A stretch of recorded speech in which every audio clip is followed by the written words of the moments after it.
पहले हम लोग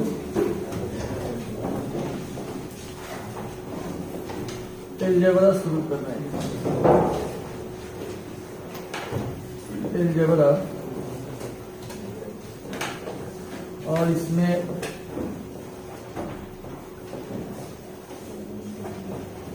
चैप्टर नेम है मैट्रिक्स।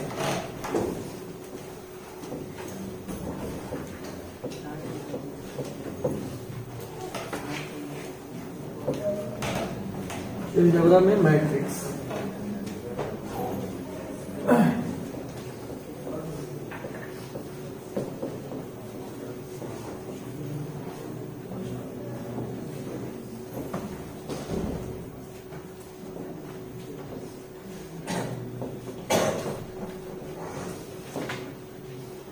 ठीक है,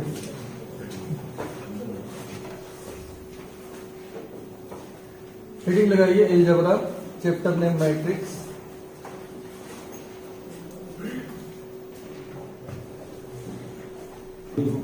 आव्यूह होता है।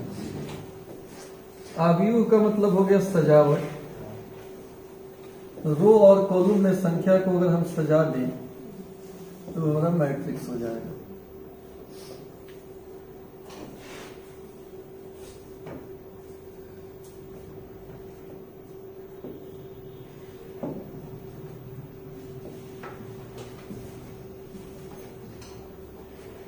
इसका डेफिनेशन समझ लीजिए।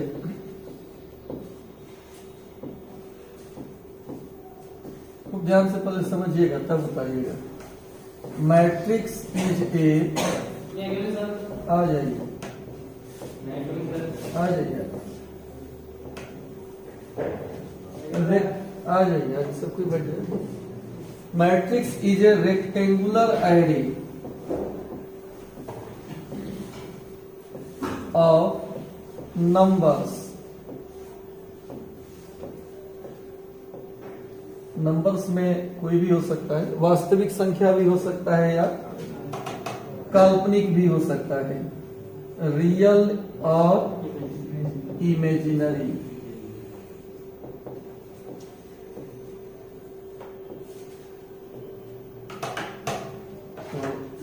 Matrix is a rectangular array of numbers. Array माने आकृति होता है, आयताकार आकृति होता है।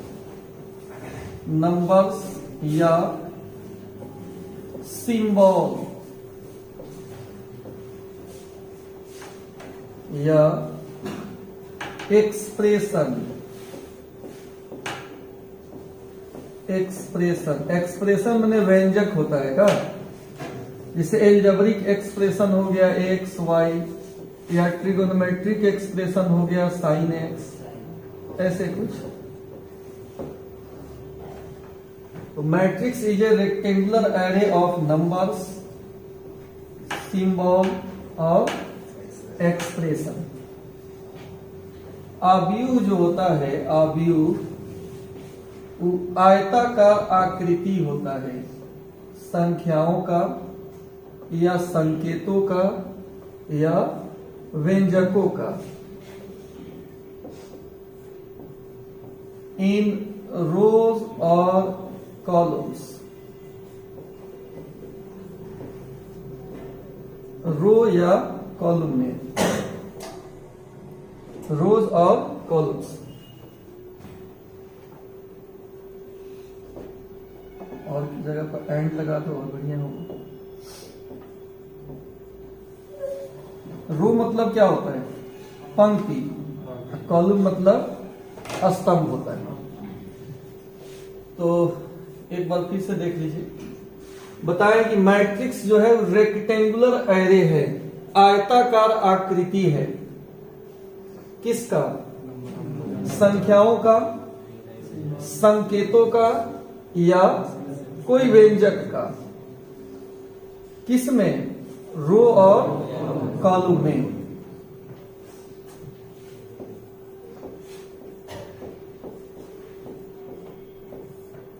पंक्ति और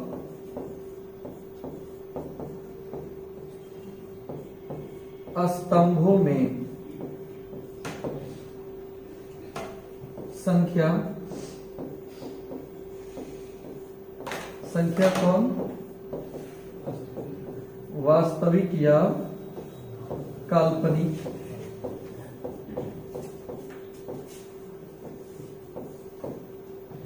संकेत या व्यंजक। संकेत का मतलब समझ रहे हैं ना आप लोग? क्या क्या हो सकता है संकेत में? जैसे कोई अक्षर हो सकता है ए बी सी, ऐसे कोई संकेत हो सकता आपका, इस तरह से एबीसी के रूप में सोच सकते हो। तो पंक्ति और स्तंभों में संख्या या संकेत या व्यंजक। व्यंजक में कौन कौन आ जाएगा? x हो गया, y हो गया, sin x हो गया, माने algebraic expression, trigonometric expression, exponential expression, logarithmic expression, ऐसे।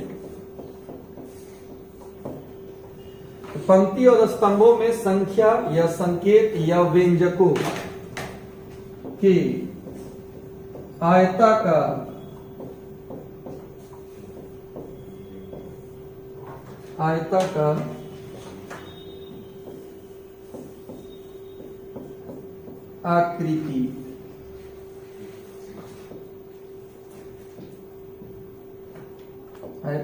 आकृति आव्यूह होता है। आव्यूह होता है।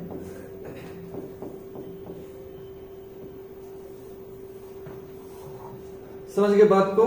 यहां पे क्या लिखे हैं? पंक्ति और स्तंभों में संख्या या संकेत या व्यंजकों की आयताकार आकृति, यही होता है कौन सी? आव्यूह होता है। अभी पंक्ति और स्तंभ क्या है, अभी हम फिगर बना के सबको बता रहे हैं, पहले ये आप लिख लीजिए। जैसे आप एग्जाम्पल देख लीजिए,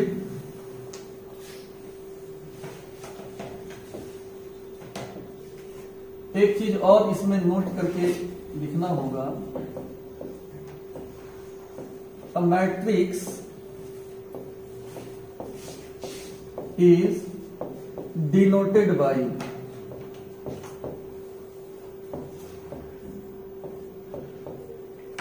the capital letter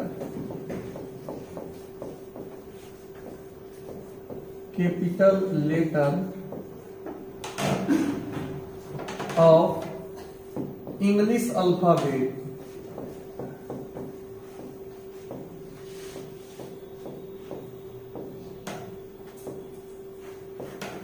English alphabet मतलब समझ रहे हैं ना? ए बी सी,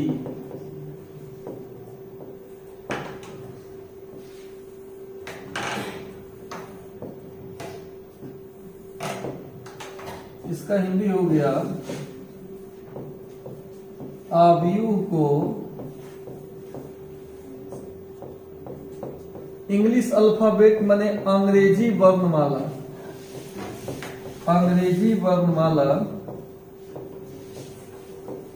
के अक्षरों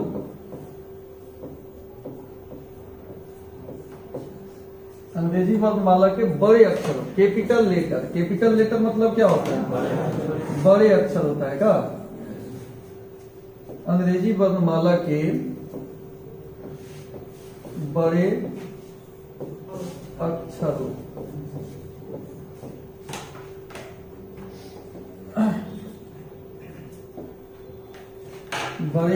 जैसे ए बी सी आदि बड़े अक्षरों से सूचित किया जाता है।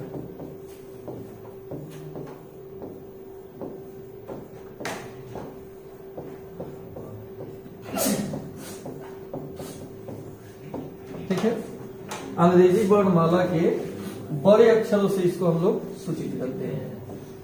अब जैसे एक एग्जांपल में देख लीजिए, ए बराबर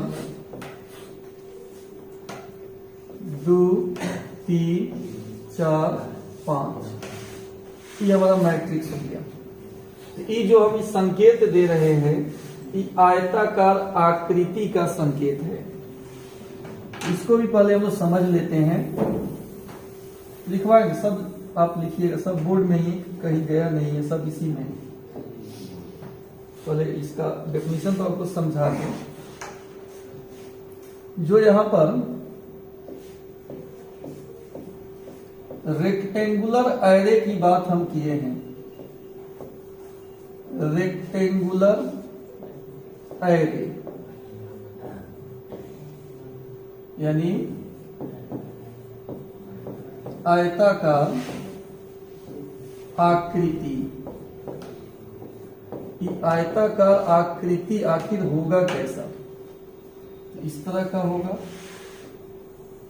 ठीक है, या बड़ा कोष्ठ का ऐसे होगा, या डबल लाइन, डबल लाइन, और इसी के अंदर संख्या को लिखना होता है। ये हो गया हमारा कौन चीज?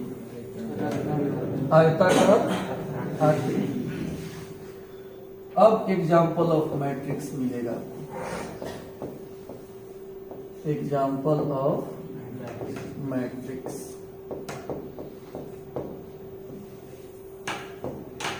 अब देखिए यहां भी मैट्रिक्स नहीं, एग्जाम्पल ऑफ मैट्रिसेज पूछेगा। ये मैट्रिसेज है क्या? तो ये प्लुरल होता है, प्लुरल ऑफ मैट्रिक्स। मैट्रिक्स का प्लुरल होता है मैट्रिसेस। क्लियर है? देखिए एग्जाम्पल, जैसे A बराबर, कोई हम आयताकार आकृति ले लेते हैं, ये ना आयताकार आकृति है, इसी में संख्या को सजाना है। वो संख्या वास्तविक भी हो सकता है, काल्पनिक भी हो सकता है, कोई सिंबल भी हो सकता है, या कोई एक्सप्रेशन भी हो सकता है। जैसे मान लो A B C D हम सजा दिए ऐसे, तो रो और कॉलम में सजाना है। ई होता है रो, ये रो है, और उसमें भी ये सब रो है। इधर ऐसे सिंबल में लिखेंगे ना, तो ये रो होगा।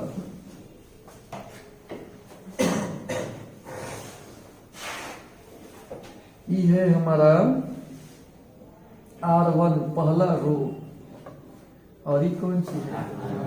R2 दूसरा रो। ये रो हो गया। हॉरिजॉन्टल लाइन को कौन सी बोलते हैं? रो बोलते हैं। और इसमें ये वर्टिकल लाइन जो होगा, इसको हम कॉलम बोलेंगे।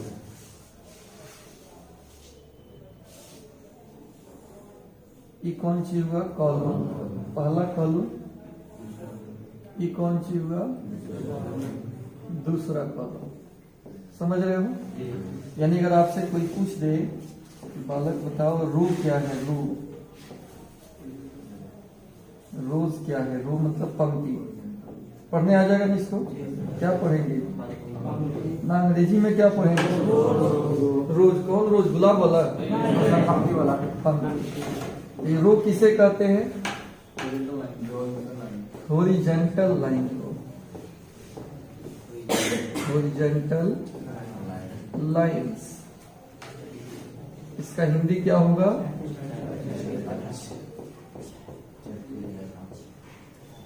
क्षैतिज रेखा। और इसके बाद अगर आपसे पूछें कॉलम्स किसे कहेंगे? कॉलम का स्पेलिंग देख लेना। कॉलम, कॉलम्स क्या कहेंगे? किसको कहेंगे? वर्टिकल लाइन, इसी को हम कॉलम कहेंगे। कॉलम का हिंदी क्या होता है? स्तंभ होता है। देखो सब मैट्रिक्स पढ़ के आया है कहीं ना कहीं। वर्टिकल लाइन, अच्छा हमारा ही वीडियो देखा होगा। वर्टिकल लाइन का मतलब क्या होता है? उदग्र रेखा, समझ गए? तो कॉलम कौन सी हो जाएगा? वर्टिकल लाइन को कहेंगे, इसको हम क्या कहेंगे? रो कहेंगे। कुछ और एग्जांपल देखा जाए। एबीसी से सूचित किया जाता है, बी बराबर हम ऐसे लिख दिए आयोटा 0 0 आयोटा। ये भी कौन सी है? मैट्रिक्स ही है। इसमें रो और कॉलम में संख्या को सजाएंगे कि नहीं? कितना रो है इसमें? 2 रो है, R1 2 रो है, और कॉलम कितना है? C1 और C2 2 कॉलम है। एक और एग्जांपल देखो, C बराबर ABC DEF, इसमें कितना रो है? रो 3 है, रो 2 है। हॉरिजॉन्टल लाइन कितना है इसमें? ये R1 R2 2 गो रो है, और कॉलम कितना है? C1 C2 C3। ऐसे रहता है, क्वेश्चन रहता है एक्सरसाइज में। सवाल दे दिया और आपसे पूछ दिया कि बताओ नंबर ऑफ रोज, गिन लेंगे, रो का संख्या बताओ, तो 2 गो हो गया रो। कॉलम का संख्या बताओ,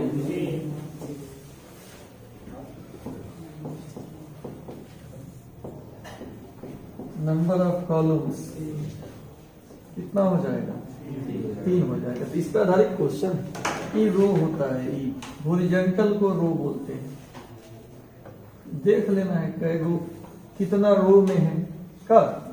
ये रो कॉलम में अरेंजमेंट है। रो और कॉलम में कोई संख्या हो या इसके अंदर कोई फंक्शन हो या कोई सिंबल हो, आयताकार आकृति में इसको अगर हम सजा देंगे तो ये कौन चीज हो जाएगा? ये मैट्रिक्स हो जाएगा। तो मैट्रिक्स क्या है? Matrix is nothing, it is arrangement of number, symbols और एक्सप्रेशंस। ठीक है, तो एक बार इसको अब थोड़ा सा कॉपी कर लो, लिख लो, फिर आगे बढ़ते हैं। यही जब शुरू किए हैं? अच्छा, तो हेडिंग दिए थे यहाँ। क्योंकि मैट्रिक्स जो होता है वो क्या होता है? संख्या का सजावट है, इसलिए उसका मान नहीं निकलता है। सवाल भी आयताकार आकृति में रहेगा, आंसर भी आयताकार आकृति में ही रहेगा, उसका वैल्यू नहीं निकलता है। तो यहाँ ये बात लिखेंगे कि the value of A matrix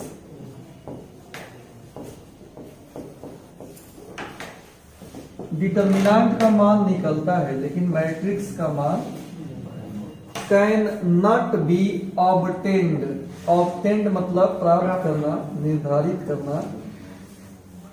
तो the value of A matrix can not be obtained, इसका हिंदी हुआ आव्यूह का मान प्राप्त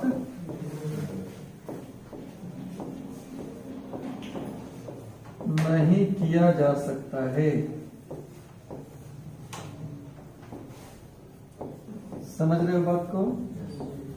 सवाल भी मैट्रिक्स में होगा और जवाब भी मैट्रिक्स में होगा। जैसे एग्जांपल देखिए, अगर कहीं पर ऐसे मैट्रिक्स 7 लिखा हुआ है तो इसका मान अगर आप लिख दीजिएगा कि 7 होगा तो ये गलत हो जाएगा। मैट्रिक्स का मान नहीं निकलता है। मैट्रिक्स में माने संकेत सहित ही हमेशा दिखेगा। संकेत हटाएंगे तो ये मैट्रिक्स नहीं रहा, मैट्रिक्स का वैल्यू नहीं है। माने जिस तरह आप मॉड का वैल्यू निकाल लेते हो ना, मॉडलस यानी मापांक, माप का अंक। जैसे अगर कहीं पर -5 सेंटीमीटर या -5 अगर लिखा हुआ है तो तो माप का केवल अंक आपको लिखना है, कितना होता है, इसका मान तो निकल जाता है। +5 का मॉडुलस पूछे, मैंने 5 का, इसमें माप का जो अंक है वो कितना है, 5 है। मैंने प्लस माइनस हटाकर वैल्यू निकल जाता है ना, लेकिन मैट्रिक्स का वैल्यू नहीं निकलेगा। सवाल भी मैट्रिक्स में ही रहेगा, जोड़ घटाव गुना भागा करने के बाद आंसर भी मैट्रिक्स में ही आएगा, आंसर आयताकार आकृति में ही आएगा। ये भी एक इंपॉर्टेंट चीज था कि the value of A matrix can not be obtain, इसको भी आप लिखिए। एक और छोटा सा नोट यहाँ पे है जो आज बता देना चाहिए, डेफिनेशन के समय ही बताया जाता है। ऑर्डर, ऑर्डर का मतलब क्या होता है, ना कोटि। मैट्रिक्स में ऑर्डर का हिंदी क्या होता है, कोटि। और ये कैसे मिलता है, तो number of rows by number of columns, number of columns, number of rows by number of columns. Row का संख्या कि गुना नहीं है, इसको बाई पढ़ेंगे, बी बाई पढ़ेंगे। जैसे अगर हम चौकी बनवाने जाते हैं ना मिस्त्री के पास, तो हम बोलते हैं 4/6 का बनाइए, तो 4 गुना 6 लिखता है, लेकिन इसको हम गुना वहां नहीं पढ़ेंगे। अगर खाली 24 का चौकी पूछे तो बनाएगा, हमको उसका क्या बोलते हैं, इसको डायमेंशन बताना पड़ेगा कि उसका लंबाई कितना है। और वैसे ही रो और कॉलम का संख्या बता रहा है, इसको गुना नहीं पढ़ेंगे हम, कभी भी गुना नहीं पढ़ेंगे। इसको कैसे पढ़ेंगे हम, बाई पढ़ेंगे। जैसे यहाँ पे एक एग्जांपल देख लीजिए, a बराबर 2 3 4 5, इसका ऑर्डर तो नहीं बता दीजिए हमको। इसमें कितना रो है, 2 रो है और 2 कॉलम है, तो यहाँ पे ऑर्डर जो इसका हो जाएगा 2/2। इसको हम कैसे पढ़ेंगे, रीड एज 2/2। इसको हम कैसे पढ़ेंगे, 2/2। एक और एग्जांपल इसके बाद, जैसे यहाँ पर अगर हम कोई ए लिख दिए, इसमें कितना रो है और कॉलम कितना है, 1। इसका ऑर्डर क्या होगा, नंबर ऑफ रोज पहले लिखा था, कॉलम। इसको पढ़ेंगे कैसे, 1/1। ठीक है, यहीं तक रहने दीजिए आज, इससे आगे फिर अगले क्लास में पढ़ेंगे। सर मैट्रिक का हमारे दैनिक जीवन में क्या उपयोग है, सजावट है। और सजावट का उपयोग क्या होता है,